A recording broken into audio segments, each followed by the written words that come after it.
गुरु की आज्ञा आवही, गुरु की आज्ञा जाव, कह कबीर सो संत है आवागमन नसाए। तो यहां हमने जैसे एक मैथमेटिक्स के अंदर गणित में एक प्रश्न आता है ब्याज का, तो उसमें मूलधन निकालना होता है, और मूलधन निकालने के लिए पहले हमने दर कैलकुलेट करनी पड़ती है। तो उसमें मूलधन मानना पड़ता है 100 रुपये। हालांकि वो 100 रुपये मूलधन नहीं है, लेकिन वो मानने पार पड़ेगी। वो करोड़ों की अमाउंट का जो मूलधन, वास्तविक जो धन है हमारा, वो 100 रुपये मूलधन मानकर ही हम उसको प्राप्त कर सकते हैं, और कोई तरीका नहीं। तो उसमें मान लीजिए मूलधन 100 रुपये, 100 रुपये मूलधन मानकर फिर हमको उसको ओरिजिनल मूलधन को प्राप्त कर लेंगे जो करोड़ों की संख्या में है। तो वो परमात्मा को पाने के लिए गुरुजी उस परमात्मा जैसे परमात्मा नहीं है, लेकिन संकेत, गुरुजी उस परमात्मा जैसे परमात्मा नहीं है। और थोड़ी देर पहले आपने क्या सुना कि गुरु ही भगवान है। ऐसे परमात्मा अपने आप को छुपाते हैं। सूरदास को दर्शन भी दे दिए, दिव्य दृष्टि भी खोल दी, और फिर भी उसको क्या कह रहे हैं कि मेरे को तो परमात्मा ने भेजा है। तो थोड़ी देर पहले गुरुदेव भगवान अपने मुख कमल से कह रहे थे कि गुरु ही भगवान है, और अब यहां क्या कह रहे हैं कि गुरु उस परमात्मा जैसा परमात्मा नहीं है। और आगे देखना, फिर से अपने आप को परमात्मा साबित कर देंगे।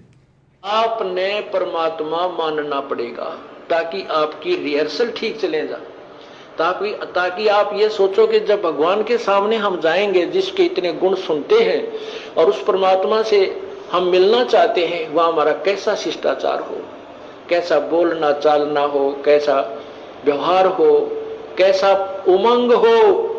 अगरीब करीब कबीर साहब आपके सामने आ जाए, आपने इतना गुण सुन रखा है, तो एक दूसरे के ऊपर का पड़ के उनके चरणों ने छुआ है, और मतलब नु सोचा जानो मेरी बारी कब आवे। ऐसा शिष्टाचार नहीं, एक दूसरे के ऊपर नहीं गिरना, मतलब एक दूसरे से आगे पहुंचने की होड़ लगे, और नहीं तो दूर से नोडी ठाठा के देखें वो खड़े भगवान, वो खड़े भगवान। क्या कह रहे हैं गुरुदेव? शतलोक आश्रम दौलतपुर में बैठकर गुरुदेव सत्संग कर रहे हैं। उस समय बरवाड़ा का जो बड़ा आश्रम था वो नहीं बना था, जो छोटा आश्रम था दौलतपुर, वहां बैठ के गुरुदेव सत्संग कर रहे हैं। और क्या कह रहे हैं, मान लो ई वो कबीर भगवान आपके सामने आ जावे, तो आप एक दूसरे के ऊपर पढ़ पढ़ के उस भगवान के पास जाने का प्रयास करोगे। क्यों कह रहे हैं ये बात? क्योंकि उस समय तक हम लोगों की बुद्धि इतना ही काम कर रही थी। उस समय भी जैसे आज इन सतलोक आश्रमों में जाने वाली 90% संगत 2025 तक भी उस दाढ़ी मूंछ वाले कबीर को ही परमात्मा मान रही है। तो गुरुदेव भगवान उस समय की स्थिति को, कि आप और हमारे मन में क्या था उस समय भगवान को लेकर, उस समय हम अपने गुरु जी को परमात्मा मानते थे या कबीर जी को मानते थे।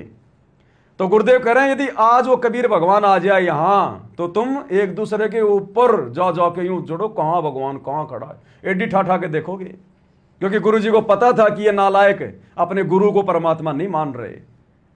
इनकी सुरती में वो दाढ़ी मूंछ वाली फोटो ही कबीर के रूप में बैठी हुई है। इसलिए गुरुदेव उस समय उन आत्माओं की स्थिति बता रहे हैं कि अभी तक कोई भी गुरु को परमात्मा नहीं मान रहा, कोई भी। और एडी ठाठा के देखोगे, एडी ठाठा के।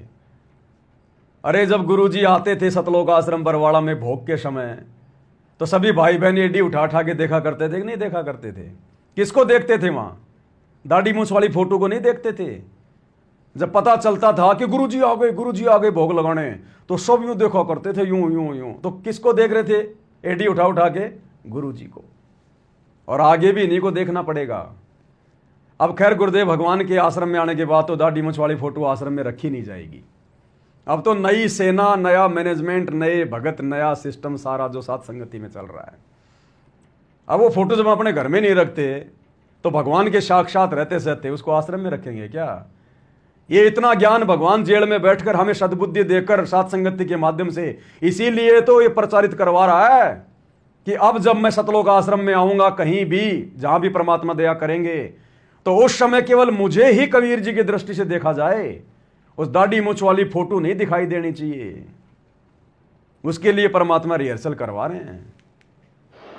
और यही उमंग आपकी इस दास को जब देखें, ये आप पर बन जाएगी। क्या कह रहे हैं? यही उमंग जो उस कबीर जी को देखने की आपकी बन रही है, यही उमंग जब आप इस दास को देखो तब आपकी बननी चाहिए।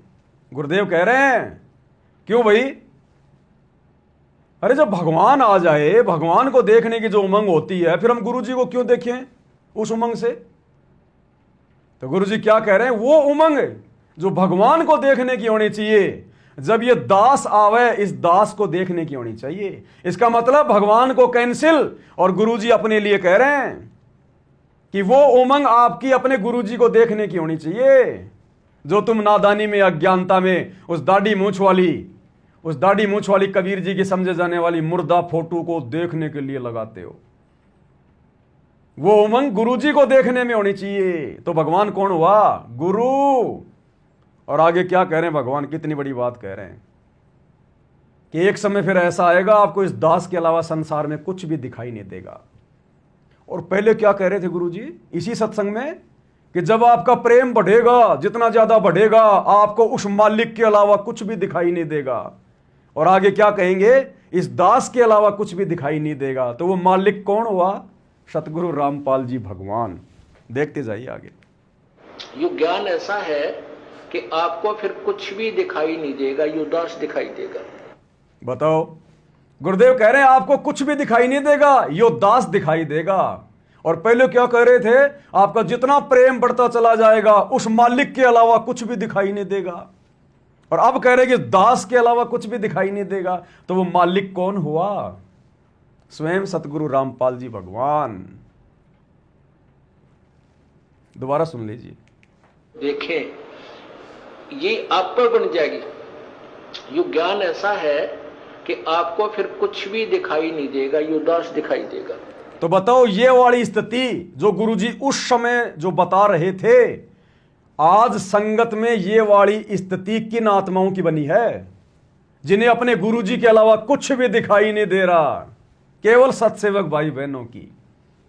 तो अब तो आपको विश्वास होना चाहिए कि सात संगतियां कौन चला रहा है? सतगुरु रामपाल जी भगवान के विशेष आशीर्वाद से चल रही हैं। किसी जीव का चलाया हुआ मार्ग नहीं है, जीव की इतनी हैसियत नहीं होती। तो आज हम साध संगति से जुड़े हुए भाई बहनों को परमात्मा उस समय देख रहे थे, ये अंतर्यामी, कि एक समय ऐसा आएगा फिर इस दास के अलावा कुछ भी दिखाई नहीं देगा।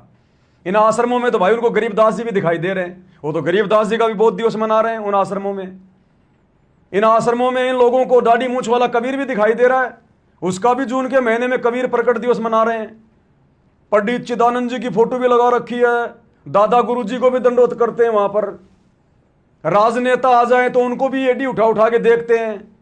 नकली कबीर पंथियों की जयंती में चले जाते हैं मुख्यमंत्रियों के दर्शन करने के लिए। इनको तो बहुत कुछ दिखाई दे रहा है, इनको तो संसार दिखाई दे रहा है आश्रम वालों को।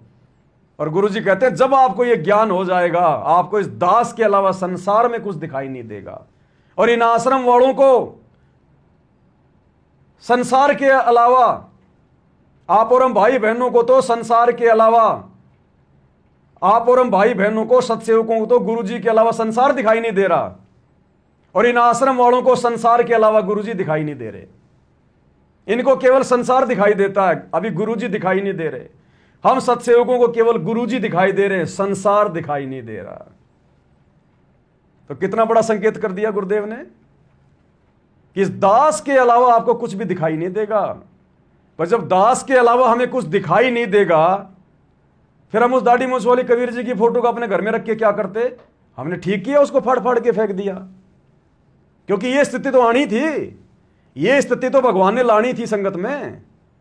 तो गुरुदेव के आशीर्वाद से, ताकि गुरु के अलावा भक्तों को कुछ भी दिखाई ना दे, परमात्मा ने सब सवा करवा दिया। तो सात संगतियां गुरुदेव के विशेष रहमो करम से चल रही हैं, उनकी देख रेख में।